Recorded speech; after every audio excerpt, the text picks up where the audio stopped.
Today, like it says, we're talking about male hormones.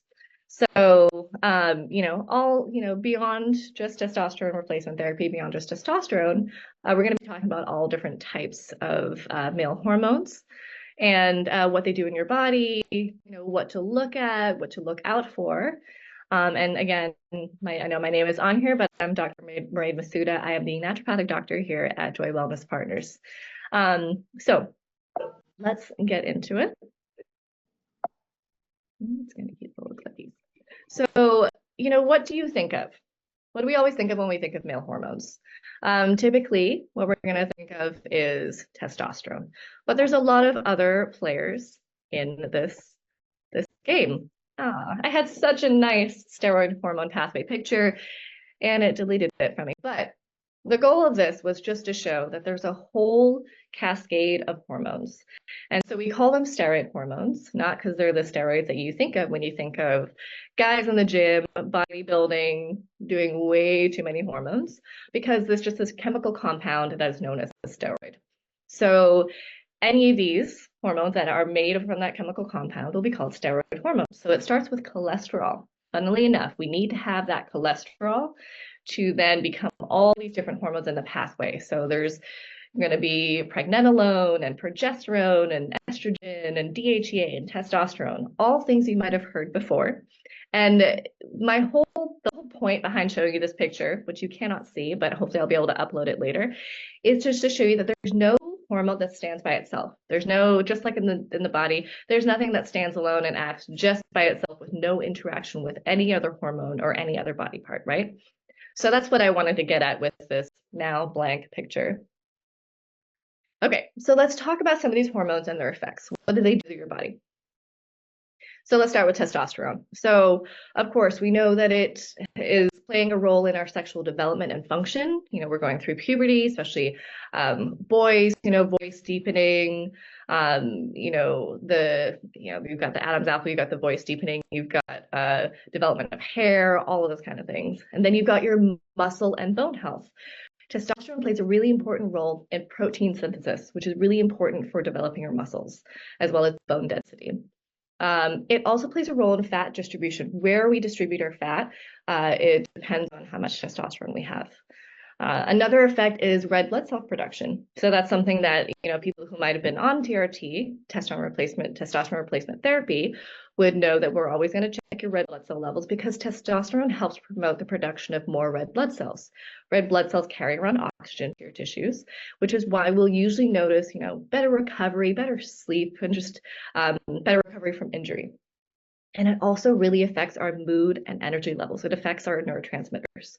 So when we're looking at how much testosterone we should have, and this is all to do with men, women we'll talk at a different date, but for men, standard range is somewhere between like 270 up to 1100. And it really just depends on the lab company because I see some others that have a much lower upper limit.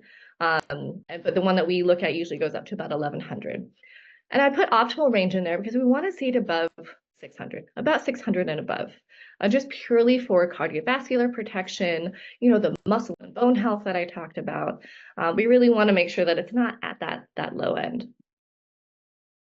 Another hormone that men also need some of, not as much as women, of course, but you still need some, is estrogen, estradiol specifically. So this does balance with the testosterone.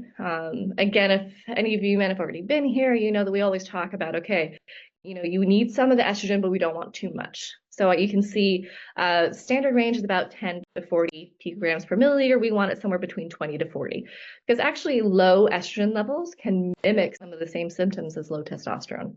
And as you can see, it has a lot of important functions: your bone health, your muscle health, your metabolism, your cardiovascular health, your mood, and also for your skin. Another hormone that we look at is progesterone. So this is, and I think, hopefully you remember when I first talked about with the steroid hormone pathway, we've got cholesterol, we have pregnenolone, and then we've also got progesterone. So again, it is a precursor to testosterone, very important. It balances with estrogen. So again, none of these hormones are just by themselves. Very important for sperm production. And again, mood, sleep, metabolism, all important factors there. So you can see the standard and optimal ranges. DHEA, another hormone that we get mostly from our adrenal glands, but also from other places. This is a precursor hormone, meaning that it's upstream in the hormone pathway to testosterone and estrogen. Some of your DHEA will convert to testosterone and estrogen, and some men will have a tendency to convert more to testosterone or more to estrogen. So it's not something that we want to just take willy-nilly on its own without really knowing or following how it's going to affect us. Okay, so most people know about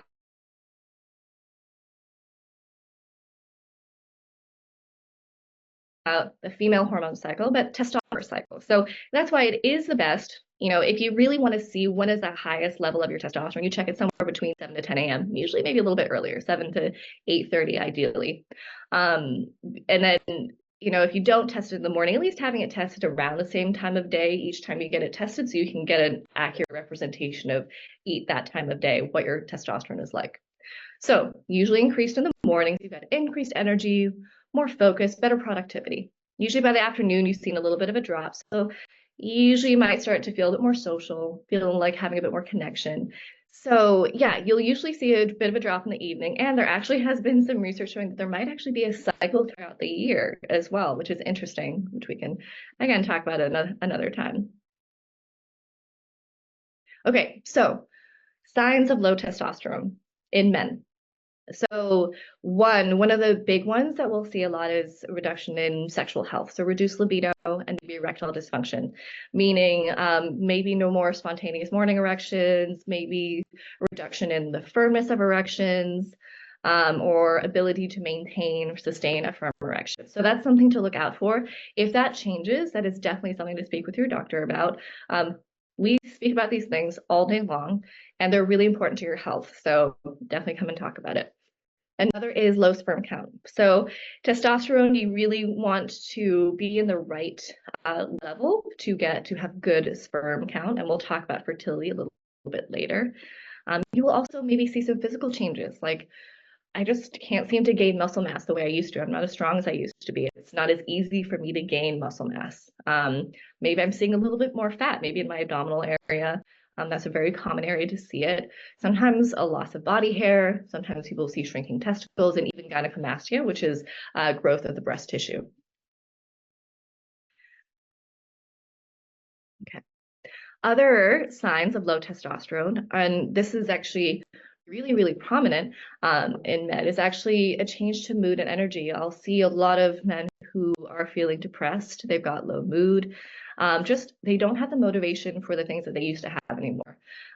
Difficulty sleeping, trouble concentrating, feeling just irritable, up and down mood. Very, very common.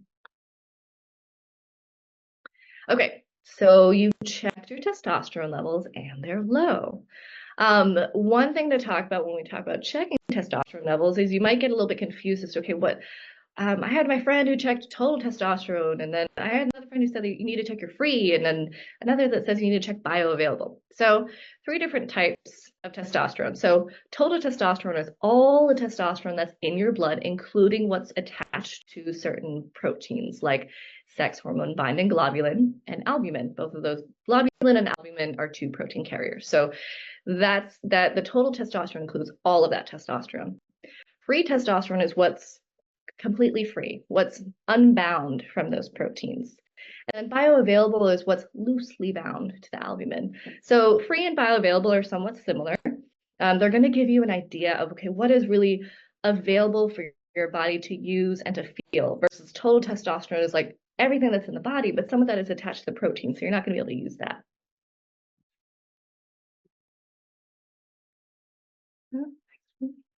Okay, so we've checked the testosterone and it's low. What are some of the causes of low testosterone? So the first thing to look at would be what's called primary hypogonadism.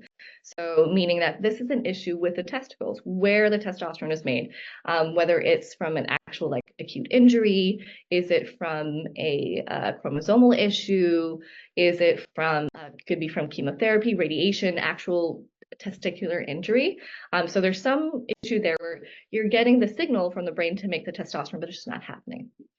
The second more common would be secondary hypogonadism. So again, testicles are working, but there's an issue with the signaling. So coming from your pituitary or your hypothalamus in your brain, there should be a signal going down to your testicles to make this testosterone. So there's some disruption in the signal, there's not enough signal, there's something going on there. Other things that I think a lot of people now know more about is like obesity, certain medications. Vitamin D levels, actually, if they're too high or too low, can also disrupt testosterone production. And then processed sugar. Processed sugar, obviously, kind of goes hand in hand with the obesity too. But it's irritating, it's inflammatory, so really can be preventing the testosterone. And these, again, this is also very, very common, which I see a lot, is stress-induced hypogonadism, just meaning that there, again, testicular function, there's something going on there. It's not producing testosterone, but it's induced by stress. So when we are very, very stressed, we have increased cortisol, typically, at least at the very beginning, unless it's chronic stress. And cortisol is that stress hormone, which is actually a good thing. It helps us handle stress. But if we have this increased cortisol for a while, we're going to dampen the response of the HPG axis, which is the hypothalamus, pituitary, gonadal axis. So those two little guys in our brain, and then the gonads, the testes. So there's going to be a disruption in the communication there. Also, if we have increased cortisol, that stress hormone, it's going to have a negative effect on the Leydig cells. And the Leydig cells are those cells that help to produce the testosterone. So I think we know this already, but stress affects every part of our lives, every part of our body. And so that is going to be one of the main things. If we can have any kind of control over it to try and reduce it, it's going to help. And also, we do know now, there's more research showing that people who had, when they looked at the gut microbiome, people who had more gut microbial diversity, so like lots of different types of gut bacteria, they actually had improved testosterone levels. So it's just, you know me, I love the gut. I think it's connected to everything. And so it's just another bit of research that just goes to prove my point that helping to heal the gut is going to heal a lot of other things.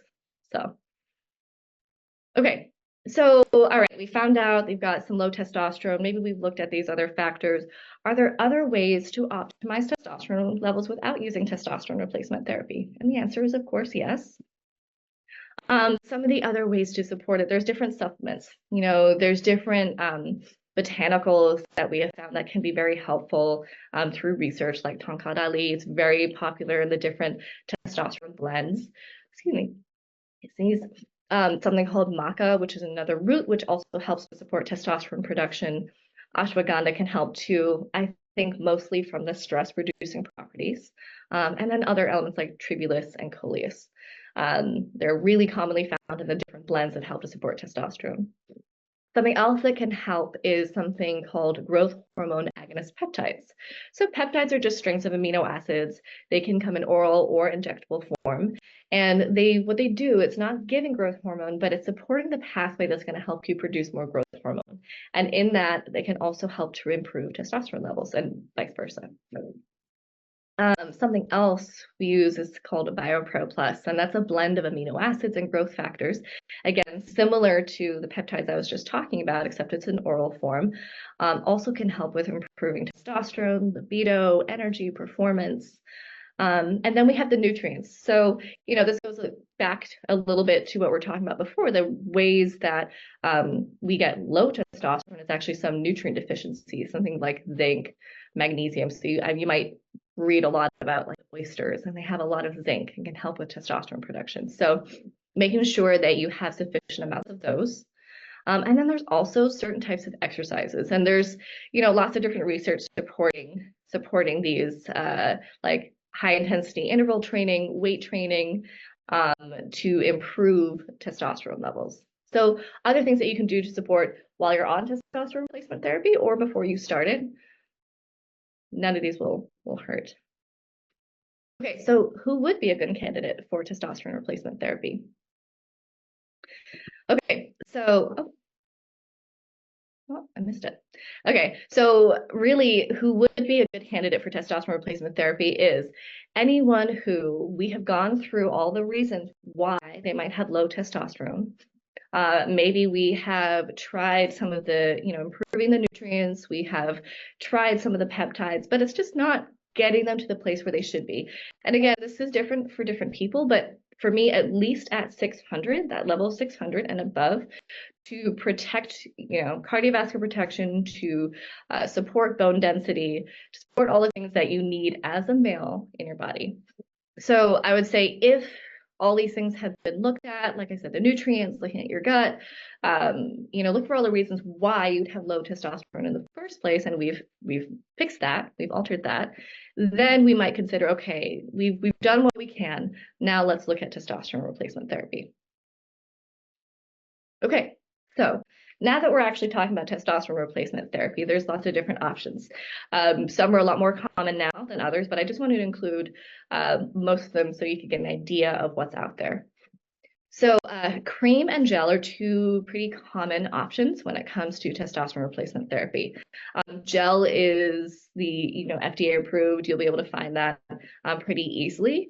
The reason that some people like gel is because you actually need to use a little bit less of the testosterone because the gel absorbs very well, versus the cream you need to use a little bit more. It has to be done at a compounding pharmacy.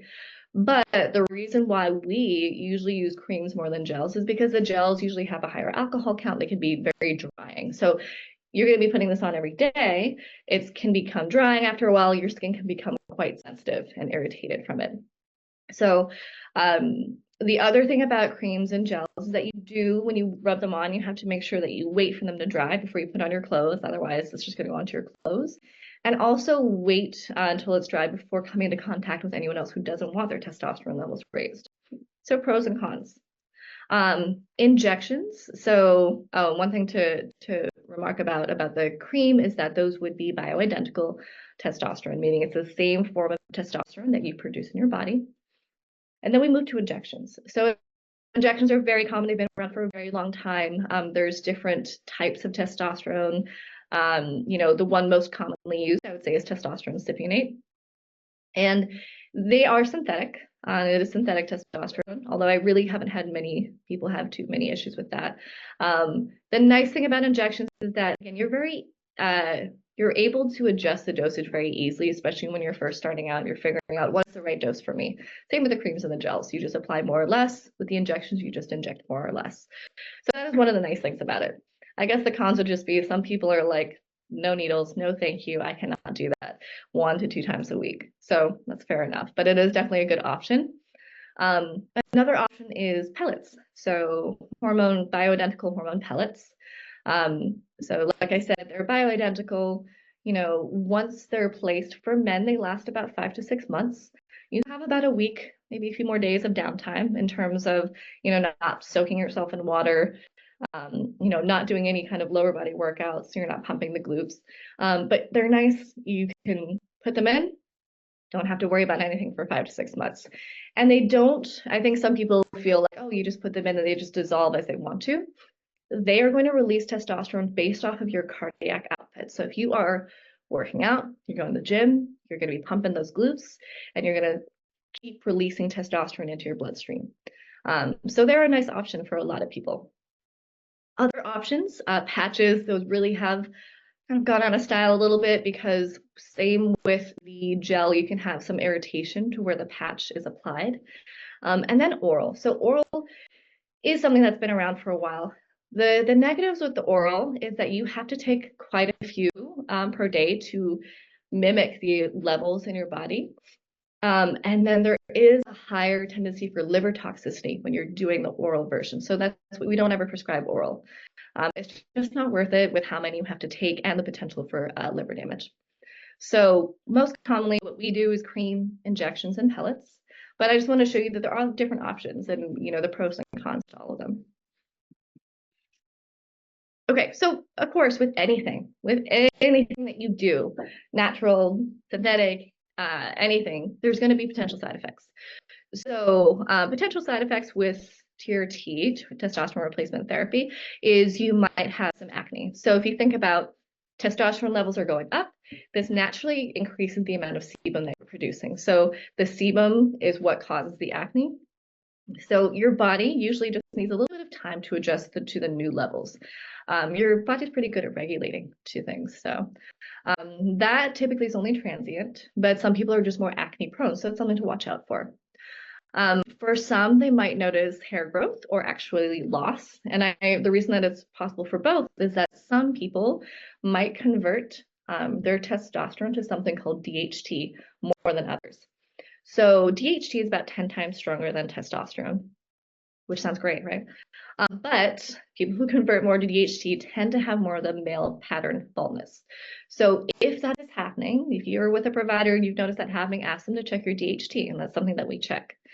So that's a possibility. Then you've got, possible aggression and mood swings. Again, this can really be mitigated with finding the right dose for you. If that's happening, it's likely that one, you're either on too high of a dose, or two, maybe there's an imbalance between your testosterone and your estrogen. For some, we'll see that they're, we always look at your red blood cell count. We're always going to do a follow-up lab in about 6 to 8 weeks. And then after that, every 6 months to a year, we're going to keep checking blood work, because remember when I talked about how testosterone can help with production of more red blood cells, which is good. Red blood cells carry oxygen around to your tissues. Some people, though, there's just a few people who would have a tendency for overproducing red blood cells. So their blood essentially can get a little bit thick. That's why we always do follow-up labs to see if you're one of those people. And this can be mitigated by donating blood, usually, 1 or 2 times a year. It doesn't have to be all the time. Others may notice testicular shrinkage.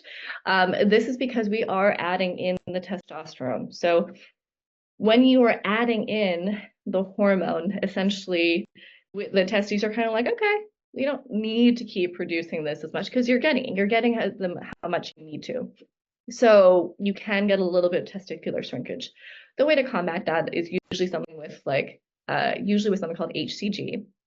And this is also something that we use to preserve fertility, because we want to, if you are on testosterone therapy and you want to start a family, not that can't happen at the same time. So it's not any form of birth control.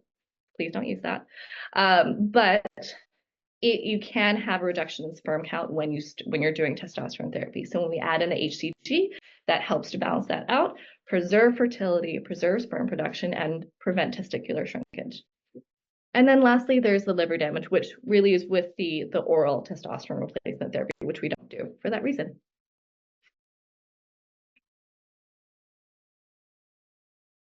Okay, so what else to support while on testosterone replacement therapy? So I already spoke about how we want to recheck labs. We always recheck labs about 6 to 8 weeks after initiating whichever form of TRT you started.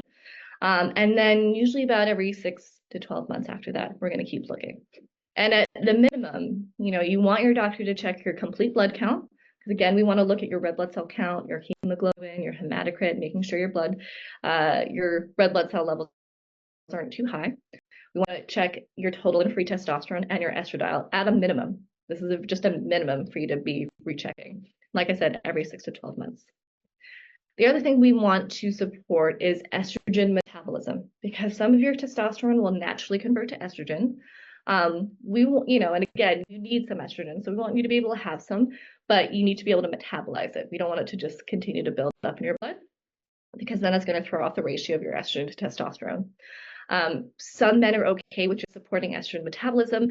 Others need a little bit of estrogen blocking. So again, everyone is individual. That's why we do these follow-up labs. We talk to you, we see how you're feeling, what do your labs look like, do we need to adjust anything? And then also support fertility if needed. If that is in your plan, you want to be on testosterone therapy, you want to start a family, we discuss that and talk about it. Thanks for watching. I'm Carol Joy Bender, the founder and nurse practitioner at Joy Wellness Partners. If you found this video helpful, give us a thumbs up. Please subscribe also to our channel and share this video with someone who you think could benefit from it. You can also learn more information about these services by clicking our link in the description below. You can also leave a comment to let us know what content you'd like us to put out next week. Thank you so much for being a part of our community, and stay along with us for enhancing wellness in our world. See you next week.